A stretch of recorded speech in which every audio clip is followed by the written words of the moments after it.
Derrière moi, cette nécropole laïque dédiée aux grands hommes de la nation française. Venez, suivez-moi, allons en percer les mystères.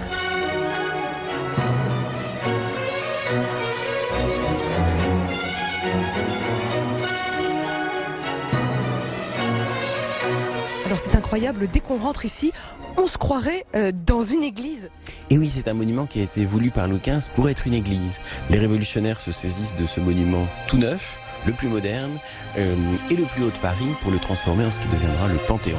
Et c'est pour ça que ça s'appelle quand même une nef encore ici. Exactement, on a gardé le vocabulaire architectural d'une église. Ici nous sommes dans la nef, dessous nous sommes dans la crypte et l'ensemble du vocabulaire est celui d'une église. Où est-ce que se trouvent toutes les ornementations qui auraient dû figurer ici ?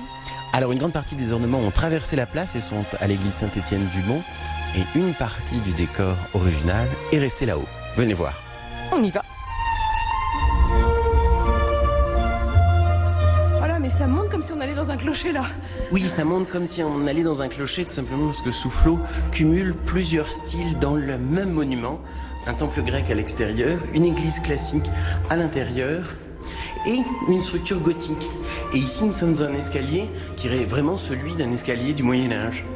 Nous sommes dans l'un des clochers. Au-dessus de nous, c'est muré. Au-dessus de nous, le clocher a été arasé.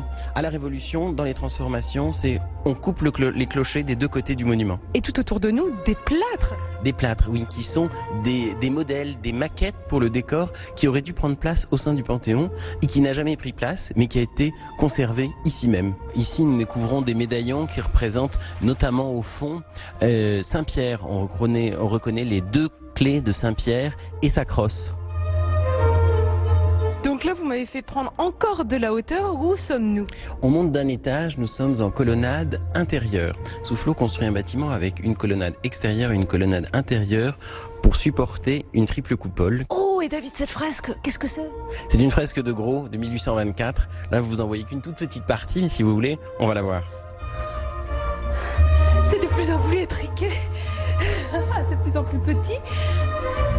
Ça y est, nous y sommes à la coupole.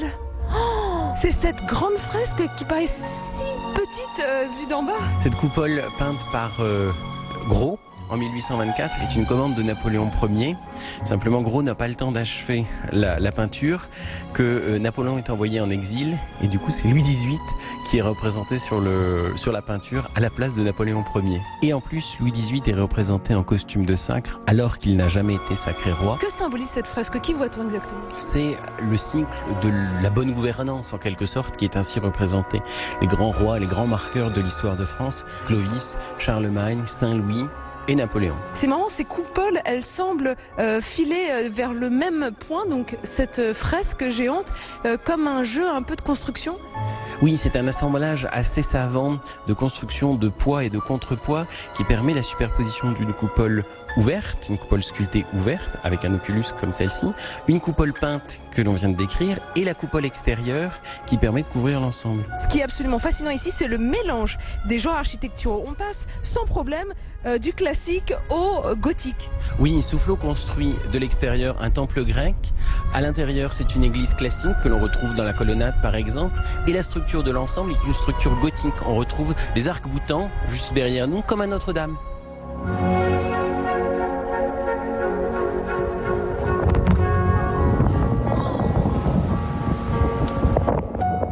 Nous avons vu tout à l'heure les colonnades intérieures, voici les extérieurs. Mais en quoi est-ce une prouesse architecturale ? Simplement parce que la double coupole qui pèse 17 000 tonnes repose uniquement sur ces colonnes. C'est ce trait de génie du calcul de Soufflot qui malheureusement n'aura pas vu son chef-d'œuvre achevé puisqu'il meurt alors que nous sommes à la construction des bases des colonnes. Ici, je crois que ça s'appelle un tambour. Pourquoi donc ? Alors c'est simplement la forme architecturale qui donne cet aspect-là. Ces colonnes forment comme un tambour et au-dessus, on peut y mettre la coupole. Mais David, ça veut dire qu'on peut aller encore plus haut ? Oui, on peut encore monter jusqu'au lanternon. C'est habituellement fermé au public, mais exceptionnellement pour vous, allons-y. Quelle chance !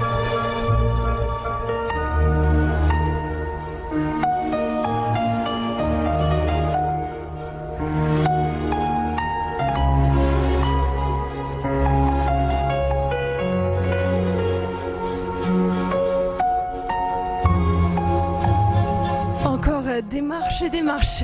Et et des marches pour atteindre le point le plus haut du Panthéon, le Lanternon. Voilà, j'y suis à 83 mètres d'altitude qui culmine sur le tout Paris. Mais alors, quelle est la particularité de ce Lanternon?